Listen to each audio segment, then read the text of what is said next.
Voilà l'heure maintenant pour chacun d'entre vous de conclure. Quel dernier message souhaitez-vous envoyer aux citoyens qui nous regardent, aux électeurs évidemment aussi. Ahmed Chouki, à vous l'honneur pour cette conclusion. Quel est le dernier message en 1 minute, vraiment, que vous souhaitez envoyer aux gens qui nous écoutent et aux citoyens? Alors, très succinctement, comme je l'ai dit dans d'autres débats et je le redis aujourd'hui, nous sommes nombreux à dire ce qu'on pense de l'avenir des Toulousains et de ce qu'on souhaiterait mettre en place. Mais je garantis aux Toulousains que si on ne trouve pas un moyen de mettre en place des processus qui permettent véritablement de continuer à mettre la pression ou de faire en sorte que nous tous qui sommes là aujourd'hui mettons en place nos engagements, dans 6 ans, on peut avoir à peu près les mêmes discussions. Donc le cœur, vraiment le cœur du sujet aujourd'hui, tant au niveau local qu'au niveau national, c'est la démocratie réelle, c'est-à-dire comment on fait pour que les élus qui prennent des engagements, une fois élus, ne tournent pas à la veste et s'en vont. Donc nous, on propose le mandat révocable avec référendum à mi-mandat, on propose les budgets participatifs et on propose les tables citoyennes de quartier. Voilà. Merci beaucoup Ahmed Chouki. Elisabeth Belobre, on vous écoute. Quel est le dernier message que vous souhaitez envoyer aux électeurs? Bien, moi, je voudrais dire aux électeurs que, étant adjointe au maire depuis 6 ans, j'aurais pu me taire et rester bien confortablement assise sur mon fauteuil. Et je serais restée peut-être adjointe au maire pendant très longtemps. Des électeurs qu'on rencontre dans la rue qui nous disent « Mais vous, de toute façon, tous les politiques, il y en a 100 000 qui ne veulent pas voter, qui sont dégoûtés. Tous les politiques, c'est les mêmes. Vous avez des belles paroles, vous nous dites des choses qui nous plaisent. Mais après, une fois que vous serez élu, rien du tout. » Moi, je leur dis le contraire. Je suis élu et je risque ma place d'élu parce que je veux vous dire qu'on peut faire autrement. J'ai envie de dire aux Toulousains, puisque j'ai la chance aujourd'hui, enfin, de passer à la télé à 2 ou 3 jours des élections, eh bien, allez voir notre site, regardez notre dépliant, venez à notre local de campagne 27 rue Palapra, venez discuter avec nous parce que c'est sur la base d'un mandat, c'est sur la base d'un travail concret que j'ai réalisé et c'est sur la base de ce que j'ai vu que je propose aux Toulousains de sortir de cette impasse. Il y a des possibilités à Toulouse. Toulouse est une ville riche, on peut travailler pour le mieux vivre, on peut travailler pour l'emploi et j'ai envie de dire aux Toulousains tromper les sondages et tous ceux qui avaient décidé de ne pas voter, les 100 000 Toulousains qui ont décidé de ne pas voter, votez pour nous et je vous remercie. Merci à vous. Antoine Maurice, le dernier message que vous souhaitez envoyer aux électeurs, aux citoyens qui vous regardent. J'ai envie de dire qu'au premier tour, il n'y a pas une liste qui rassemble la gauche et les écologistes. Il y a des listes, il y a des gauches et le projet de Toulouse Vert demain est le seul qui propose un projet global qui porte la transition écologique. Nous avons mis au cœur de notre projet les priorités du quotidien des Toulousaines et des Toulousains. Nous n'avons pas une stratégie de marketing territorial, des grands projets d'équipement. Nous avons mis au cœur plutôt de répondre aux attentes des Toulousains, que ce soit en termes de logement, de déplacement, de mieux se nourrir, d'être en bonne santé. Nous avons des propositions concrètes pour répondre à ces attentes. Donc l'enjeu, il est clair le 23 mars. Au premier tour, exprimez votre désir d'écologie en faisant le choix de Toulouse Vert demain qui porte l'écologie des solutions. En 2008 et depuis 2008, Toulouse avance, mais le 30 mars, avec vous, c'est vers demain que Toulouse avance. Merci Antoine Maurice. Jean-Pierre Plancade, à vous de délivrer le dernier message, la dernière ligne force peut-être que vous souhaitez envoyer et faire passer aux citoyens. Monsieur Noviello, vous avez dit tout à l'heure, vous m'avez présenté sénateur PRG. J'ai été élu sans étiquette, sénateur. Donc je suis un homme libre, sans parti politique aujourd'hui. Et cette liberté, je l'ai gagnée.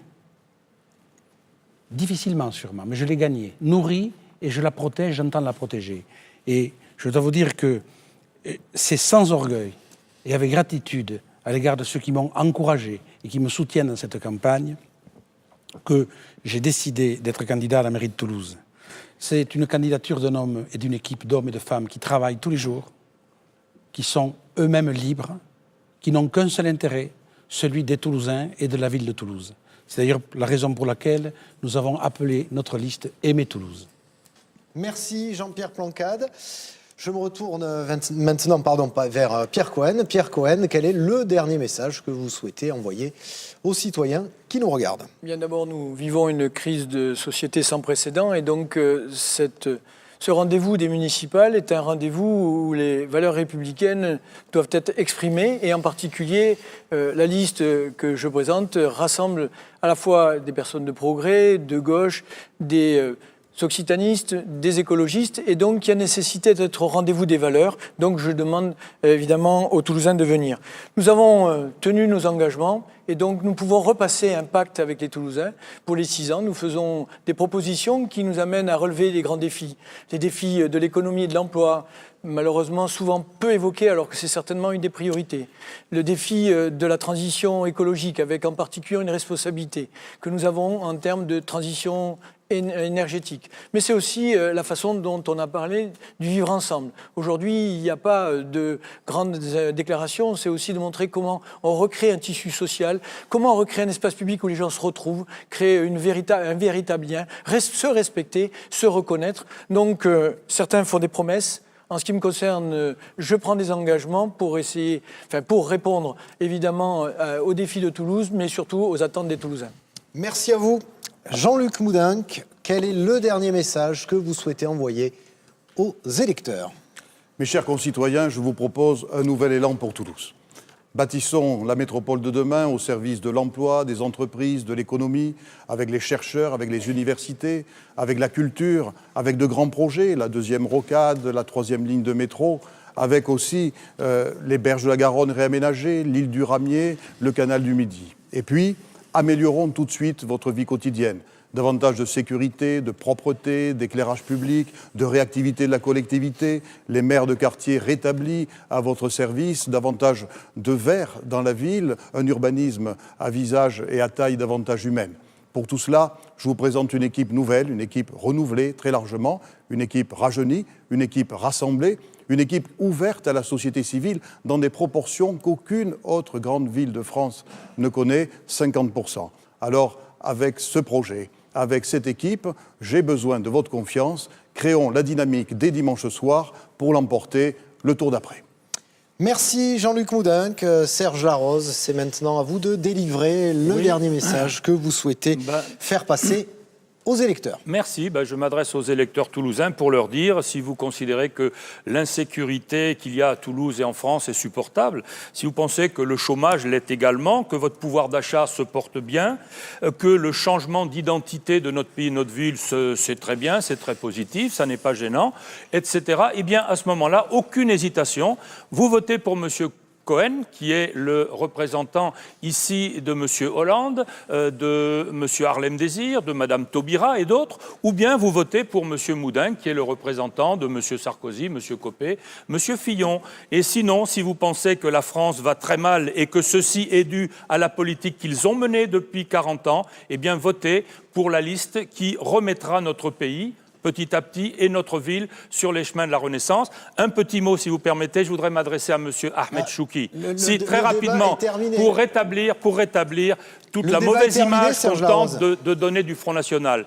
Nous n'avons rien contre les immigrés. J'en suis un, fils d'immigré. J'ai été professeur d'université, j'ai fait passer 32 thèses à des étudiants maghrébins. Je peux vous donner votre adresse. Ceux que nous n'aimons pas, c'est ceux qui sifflent la Marseillaise, qui brûlent notre drapeau. Ceux qui aiment la France, comme Serge vous, Larose, nous les respectons et ils ont toute leur place chez nous. La parole, vous avez dépassé votre temps de parole pour la conclusion. 1 et 2, je n'ai pas dépassé. Donc voilà, alors je vais maintenant me retourner vers Sandra. Répondez. Juste que allez-y. Je suis assez grand c'est pour moi. Non, mais c'est juste pour dire que je suis assez grand pour me faire ma propre opinion sur le Front National et ses idées, et que c'est pas aujourd'hui, en me disant ça, que je vais changer d'opinion. Je sais ce que je pense profondément sur vos thèses. Voilà, je sais aujourd'hui où je suis assis, je sais ce que je défends. Bon. Merci Ahmed Chouki pour cette précision. Sandra Torre-Mocha, on va repartir dans les conclusions. Quel est le dernier message que vous souhaitez envoyer aux électeurs? Alors d'abord, pour ceux qui ont peut-être pensé à exprimer un certain écœurement en votant pour le candidat du Front National, surtout leur dire que c'est se tirer une balle dans le pied. Le Front National est le pire adversaire des travailleurs, que voter Front National, c'est demander une politique encore plus sévère contre les travailleurs, contre les ouvriers, contre les chômeurs, et que ce n'est pas la bonne solution. La bonne solution, c'est d'exprimer ce qu'on pense réellement. Au premier tour, c'est d'exprimer la colère, l'écœurement, l'indignation, mais du point de vue des travailleurs, en mettant en avant une opposition radicale, une opposition qui vient du monde du travail, une opposition ouvrière qui dit que les changements, ils ne viendront pas avec l'élection d'un maire. Et ça, tout le monde le sait très bien, les pouvoirs d'un maire sont quand même très limités. Les changements, ils viendront vraiment de grandes luttes sociales, comme en mai 68, comme en juin 36. Et là, pour les élections municipales, c'est la première fois qu'on nous demande notre avis depuis la victoire de François Hollande. Eh bien, donnons-le, disons qu'aujourd'hui, il faut rejeter le gouvernement est au service du patronat, mais il faut aussi rejeter cette société capitaliste qui nous mène dans le mur. Voter lutte ouvrière, c'est une façon de construire l'avenir et de dire on obtiendra un véritable changement de notre vie en ne comptant que sur nous-mêmes et en nous battant. Merci Sandra Torremocha. C'est maintenant à Christine Deveyrac de délivrer un dernier message aux citoyens et aux électeurs qui nous regardent. Et aux Toulousains. Notre projet, il est construit pour les Toulousains, certes, mais surtout, il a été construit avec eux. Et c'est la raison pour laquelle j'ai pu vous présenter aujourd'hui des propositions concrètes. Notre équipe, j'en ai parlé tout à l'heure, elle est un reflet, une photographie de la population toulousaine. Et ce qui nous anime aujourd'hui, ce n'est pas l'obsession du pouvoir ou d'une place. Ce qui nous anime, notre obsession, c'est de faire bouger les choses à Toulouse, de changer l'état d'esprit avec lequel la mairie est gérée depuis trop longtemps. Alors bien sûr, on a parlé de sujets très importants, la sécurité, le logement, les transports, on aurait pu parler du développement économique, mais j'aurais souhaité aussi qu'on parle de sujets qui touchent tout le monde, qui sont le maintien des personnes âgées en centre-ville, ou les malades d'Alzheimer, dont la famille ne peut plus les avoir à charge à 100%. Bref, remettre au centre, remettre au cœur de notre action, remettre les habitants au cœur de notre action. Après, ça sera à chacun et à chacune dimanche de voir s'ils veulent choisir, s'ils préfèrent une étiquette politique, dont on a eu déjà les représentants comme maire, ou une équipe nouvelle qui porte un projet concret, humain et réaliste, celle que nous incarnons avec l'alternative responsable. Merci Christine Deveyrac. Et le mot de la conclusion et les dernières paroles, puisqu'il a gagné le tirage au sort à ce niveau, sont pour Jean-Christophe Célin. Vous avez la parole pour délivrer un dernier message aux électeurs. Alors tout d'abord, cette élection municipale est une élection locale à caractère national, puisque 46 millions de nos concitoyens se déplacent pour élire 500 000 électeurs et décider, par leur vote, de comment répartir 25% de la richesse nationale. C'est donc une élection importante. Donc ne vous abstenez pas. C'est donc important d'utiliser votre pouvoir civique. Les politiques européennes et nationales impactent Toulouse depuis de nombreuses années, puisque plus de 30 millions d'euros ont été supprimés dans les dotations de l'État ces 3 dernières années. Et donc il n'y a pas d'alternative sociale et écologique au niveau local sans combattre et sans desserrer les politiques d'austérité et sans faire d'autres choix budgétaires au sein des budgets de Toulouse et de l'agglomération. Donc nous appliquerons le principe de laïcité budgétaire, c'est-à-dire la priorité aux services publics, à l'économie publique et à l'économie sociale et solidaire.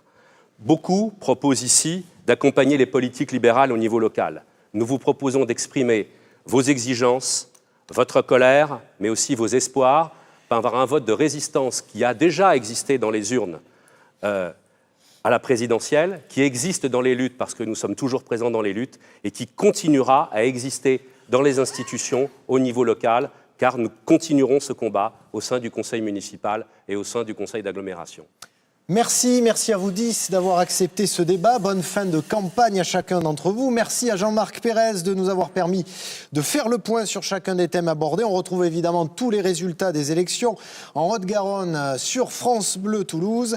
Merci à vous Lionel Laparade.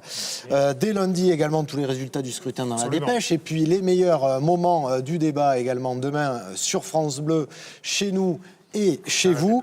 D'ailleurs, je vous donne rendez-vous demain soir sur l'antenne, cette fois-ci sur la télé à 23h après le soir 3.